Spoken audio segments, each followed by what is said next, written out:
Audio 6 Mahakal का संदेश जागृत आत्माओं के नाम। स्मृति वृक्ष स्मृति वन। अश्वमेध यज्ञ की स्मृति में अथवा जन्म, श्राद्ध, विवाह आदि की स्मृति में वृक्ष लगवाने का क्रम अनुयाज के रूप में बहुत सफल होता है। इसके लिए उपयुक्त वृक्षों की पौधशालाओं की व्यवस्था भी बनानी पड़ती है। आजकल बढ़ते प्रदूषण के कारण लोगों में पर्यावरण के प्रति काफ़ी जागरूकता आई है। इसलिए थोड़े प्रयास से सार्थक पहल करते ही बड़ी संख्या में व्यक्तियों एवं संगठनों का योगदान सहज ही प्राप्त होने लगता है। इसी का एक रूप है घर घर तुलसी स्थापना। इससे प्रकारांतर से देव स्थापना का उद्देश्य पूरा हो जाता है। स्वस्ति वाचन सहित तुलसी की प्राण प्रतिष्ठा करने से परिवारों का वातावरण मंदिरों जैसा बनाया जाना संभव होता है। तुलसी के चमत्कारिक गुण पुस्तक अपनी अपनी सामर्थ्य अनुसार मंगाकर घर घर में पहुंचाने का आंदोलन चलाकर प्रत्येक घर में तुलसी की स्थापना की जा सकती है। ग्रामीण क्षेत्रों में तो इस कार्य द्वारा स्वार्थ एवं परमार्थ का समन्वय किया जा सकता है।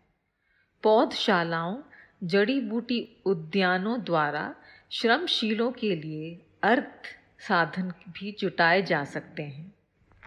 व्यसन मुक्ति। अनुयाज के क्रम में प्राणवान कार्यकर्ताओं ने अनेक गांवों को व्यसन मुक्त बनाने में भी सफलता पाई है। घर घर में देव स्थापना, चित्र स्थापना करवाते हुए दीप यज्ञों एवं जन्म दिवसोत्सव के द्वारा व्यसन मुक्ति का प्रखर वातावरण बनते देखा गया है। कुरीति उन्मूलन। व्यसन मुक्ति की तरह ही गांव तथा क्षेत्रों को घातक कुरीतियों से एक एक करके मुक्त कराने का अभियान चलाया जा सकता है, जैसे नेक दहेज, झाड़ फूंक, अंधविश्वास, मृतक भोज, छुआछूत, पुत्र पुत्री भेद जैसी कुरीतियों के प्रति जनमत जागृत करके उन्हें गांव या मोहल्ले में न रहने देने के अभियान को भी सफल होते देखा गया है। स्वावलंबन। महिलाओं, बच्चों एवं गरीबों को कुटीर उद्योग के माध्यम से स्वावलंबी बनाना भी राष्ट्र सेवा का यज्ञ प्रक्रिया का अंग है। श्रमनिष्ठ प्रामाणिकता एवं सहकारिता के आधार पर किसी क्षेत्र को आर्थिक दृष्टि से स्वावलंबी बनाया जा सकता है। इसके लिए आर्थिक सहयोग देने वाले तथा कौशल सिखाने वाले भले लोगों की समाज में आज कमी नहीं है।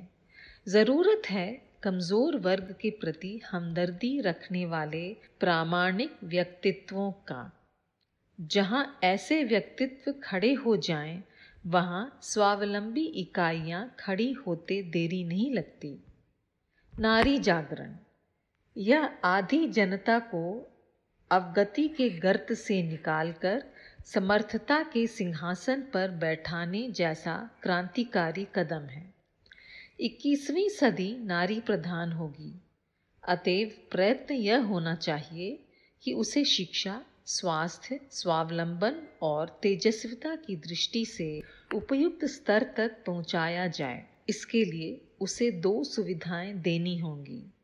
एक, गृह कार्यों में 24 घंटे व्यस्त रहने के बंधनों से थोड़ा अवकाश देना, जिससे वह प्रगति कर सके। दूसरा यह कि उस पर प्रजनन का भार जितना कम डाला जा सके उतना ही अच्छा। उदारता और विवेकशीलता को ध्यान में रखते हुए यह त्रास कम से कम दिया जाए। इससे जहाँ जनसंख्या वृद्धि पर अंकुश लगेगा, वहाँ महिलाएं अधिक योग्यता संपादन का अवसर भी प्राप्त कर सकेंगी। अपने अपने घरों से एक प्रतिभाशाली महिला को नारी जागरण अभियान में काम करने के लिए थोड़ा अवकाश और प्रोत्साहन दिया जा सके तो उसका परिणाम उत्साहवर्धक हो सकता है। इन दिनों सभी भाषाओं में 10 लाख परिवार मिशन की पत्रिकाओं से प्रभावित हैं। इनमें से 1 लाख परिवार ऐसे हो सकते हैं जिनकी महिलाएं इस पुण्य प्रयोजन का थोड़ा उत्तरदायित्व अपने कंधों पर उठाएं और अपने संपर्क क्षेत्र में से 5 नई समझदार महिलाएं चुनकर उन्हें अपनी सहयोगी बनाएं। इतने भर से एक नारी जागरण आंदोलन खड़ा हो सकता है और 5 का महिला मंडल बन सकता है जो अपना संपर्क एवं कार्य क्षेत्र बढ़ाएंगी और न्यूनतम 25 को अपने प्रभाव में ले लेंगी। इस प्रकार उनका एक विशाल संगठन भी बन सकेगा। महिला जागरण सेट तैयार किया गया है। वह परिवार में पहुंचाकर भावना, संगठन एवं जन जागरण का आंदोलन चलाने का जन प्रयास किया जाना ही चाहिए। धूमधाम एवं दहेज युक्त विवाहों का विरोध। उक्त संदर्भ में सरकार यथासंभव अपना काम कर रही है। दहेज विरोधी कानून भी उसने बना दिया है। दहेज से सभी दुखी हैं। इस दिशा में लेखनी और वाणी से बहुत कुछ लिखा कहा जाता रहा है। अब समय आ गया है कि इस दिशा में कोई ठोस कार्यक्रम योजनाबद्ध रूप से अपनाया जाए। यह कुरीति मिटेगी तो दूसरी अनेक मूढ़ मान्यताओं की जड़ें अपने आप हिलने लगेंगी। यह कार्य प्रज्ञा परिजनों को अपने घरों से आरंभ कर देना चाहिए। सभी भाषाओं की पत्रिका के कुल मिलाकर 10 लाख ग्राहक हैं। प्रत्येक पत्रिका औसतन 5 परिवार पढ़ते हैं। इस प्रकार 50 लाख हुए। प्रत्येक परिवार के 4 सदस्य भी हों तो 2 करोड़ संख्या पहुंचती है। इस प्रकार अपना परिवार 2 करोड़ आदमियों का है। आदर्श शादियों का प्रचलन हमें अपने इस समुदाय से आरंभ करना चाहिए। इसके बाद तो यह उपयोगी परंपरा असंख्यों द्वारा अपनाई जाएगी, क्योंकि इसमें सभी का हित है। प्रज्ञा परिवार का हर परिजन यह संकल्प ले कि वह अपने लड़के लड़कियों के विवाह आदर्श विधि से ही करेंगे। हर विवाह योग्य लड़का लड़की यह प्रतिज्ञा करे कि वह खर्चीली शादियों का निमित्त बनने की अपेक्षा आजीवन अविवाहित रहना पसंद करेगा। हम सभी को अपने प्रभाव क्षेत्र में पड़ोसी मित्र संबंधियों में विवाह आंदोलन सेट मंगाकर घर घर में पहुंचाकर जन जन को पढ़ाने का आंदोलन चालू करके जनमत तैयार करना है। साथ ही जहां धूमधाम की शादियां हों उनमें सम्मिलित नहीं होने का संकल्प लेना चाहिए। सामूहिक विवाहों का प्रचलन शुरू करना चाहिए। अशिक्षा हटाओ अभियान। गरीबी और अशिक्षा एक दूसरे के साथ जुड़ी हुई हैं। अब समय की मांग यह है कि मनुष्य को बहुज्ञ होना चाहिए। उसके पास जानकारियों का भंडार रहना चाहिए, अन्यथा उसे पग पग पर पिछड़ना पड़ेगा और गई गुजरी स्थिति में जीवन गुजारना पड़ेगा।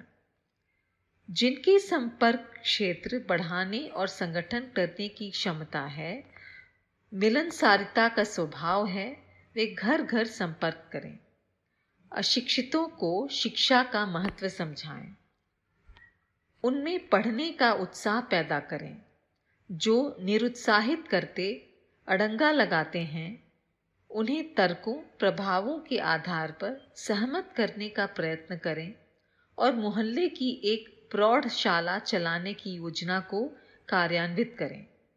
पुरुषों के लिए रात्रि और महिलाओं के लिए तीसरे प्रहर का समय प्रायः सुविधाजनक होता है। स्थान की व्यवस्था किसी की जगह मांगकर की जा सकती है। पढ़ने वाले के अतिरिक्त दूसरी आवश्यकता पढ़ाने वालों को खोजने की है। इसके लिए शिक्षित समुदाय के भावनाशील ऐसे लोगों से संपर्क साधना चाहिए जो अत्यधिक व्यस्त, स्वार्थी या निष्ठुर नहीं हैं, जिनमें साधना के बीजांकुर हैं, जो विद्या ऋण चुकाने के लिए नित्य थोड़ा समय पढ़ाने के लिए देते रह सकते हैं। तलाश करने पर अपने ही क्षेत्र में ऐसे उदार नर नारी अवश्य मिल जाएंगे जो निःशुल्क एवं विशुद्ध सेवा भावना से उस उच्च कोटि के पुण्य परमार्थ को करते रहने के लिए सहमत हो सकेंगे। छात्रों से फीस लेकर अध्यापकों को थोड़े समय का भी वेतन देकर यह योजना नहीं चल सकती। उसे व्यापक आंदोलन का रूप नहीं दिया जा सकता। 5 करोड़ अशिक्षितों को शिक्षित नहीं बनाया जा सकता।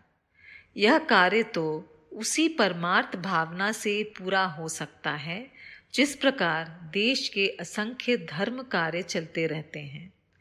जीवट वाले व्यक्ति इस आंदोलन को चलाएं तो इसका शानदार ढांचा खड़ा हो सकता है।